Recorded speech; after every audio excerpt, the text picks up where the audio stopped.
राधे राधे दोस्तों, क्या आप जानते हो जिस बैकुंठ लोक को हम शांति, प्रकाश और आनंद का धाम मानते हैं, वहीं एक रात्रि ऐसी भी आई थी जब प्रकाश कांप उठा, जब देवता मौन हो गए और जब बैकुंठ के ऊपर अंधकार उतर आया। लोग कहते हैं बैकुंठ में कभी रात्रि नहीं होती, लेकिन यह बात अधूरी है, क्योंकि एक रात ऐसी आई थी जो ना दिन थी ना रात्रि, बल्कि भय और रहस्य से भरी हुई एक भयानक घड़ी थी। मैं हूँ चुटकी पत्ता और आज मैं तुम्हें सुनाने जा रही हूँ बैकुंठ के ऊपर आई उस भयानक रात की कथा, जिसे बहुत कम लोग जानते हैं। बहुत प्राचीन समय की बात है। बैकुंठ लोक सदैव प्रकाश से भरा रहता था। ना वहाँ सूर्य की आवश्यकता थी, ना चंद्रमा की, क्योंकि स्वयं भगवान विष्णु का तेज ही संपूर्ण लोक को आलोकित करता था। देवता निश्चिंत थे, लक्ष्मी माता कमल पर विराजमान थी, शेषनाग की श्वास तक शांत थी। पर उस दिन कुछ असामान्य होने लगा। बैकुंठ के द्वार पर खड़े गरुड़ जी को पहली बार हृदय में भय का अनुभव हुआ। आकाश का रंग बदलने लगा, नीलिमा काली होने लगी, शंख की ध्वनि रुक गई, फूलों की वर्षा थम गई। देवताओं ने आकाश की ओर देखा और वे सब स्तब्ध रह गए। बैकुंठ के ऊपर एक घनी छाया फैल रही थी। यह कोई असुर नहीं था, ना ही कोई राक्षस।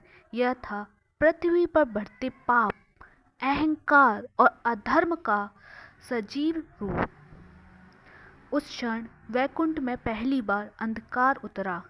ना चांद था, ना तारे, केवल एक भारी सन्नाटा। लक्ष्मी माता ने धीरे से कहा, प्रभु, ये अंधकार केवल बाहर नहीं, यह तो भक्तों के हृदय से उठ रहा है। भगवान विष्णु ने नेत्र खोले। उनकी दृष्टि में करुणा थी, पर साथ ही एक गंभीर चेतावनी भी। अंधकार पुरुष का प्रकट होना। तभी बैकुंठ के ऊपर एक भयानक आकृति प्रकट हुई। उसका स्वर ऐसा था मानो हजारों पीड़ाएं एक साथ बोल रही हों। जब पृथ्वी पर भक्ति समाप्त होगी तो बैकुंठ का प्रकाश भी डगमगाएगा। वह कोई जीव नहीं था, वह था मानव की भूलों का संग्रह। देवता भयभीत हो उठे, गरुड़ जी के पंख कांपने लगे। तभी भगवान विष्णु उठ खड़े हुए, उनके हाथ में सुदर्शन चक्र प्रज्वलित हुआ। उस प्रकाश से अंधकार थोड़ी देर के लिए पीछे हटा। भगवान बोले, जब तक एक भी भक्त जाग रहा है, जब तक एक भी हृदय में भक्ति शेष है, अंधकार कभी जीत नहीं सकता। उसी रात भगवान विष्णु ने बैकुंठ के द्वार खोल दिए। पृथ्वी पर जो भक्त रात्रि में जागकर भजन कर रहे थे, जिनकी आंखों में श्रद्धा थी, उनकी भक्ति की किरणें सीधे बैकुंठ तक पहुंची। अंधकार पुरुष की चीख उठा और धीरे धीरे लुप्त हो गया। आकाश पुनः प्रकाशित हुआ, शंख फिर से बज उठा और बैकुंठ में शांति लौट आई। तभी से उस रात्रि को कहा गया बैकुंठ एकादशी की पावन रात्रि।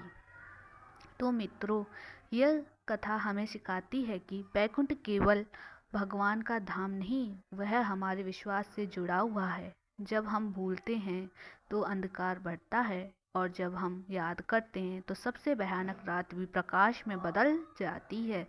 अगर यह कथा आपके मन को छू गई हो तो चुटकी पत्ता को अपने हृदय में बसाए रखना, क्योंकि यह कहानियाँ केवल सुनाई नहीं जाती, यहाँ आत्मा तक पहुँचाई जाती हैं। फिर मिलेंगे किसी और रहस्यमयी रात्रि की कथा के साथ। जय श्री कृष्ण, जय श्री विष्णु, राधे राधे दोस्तों।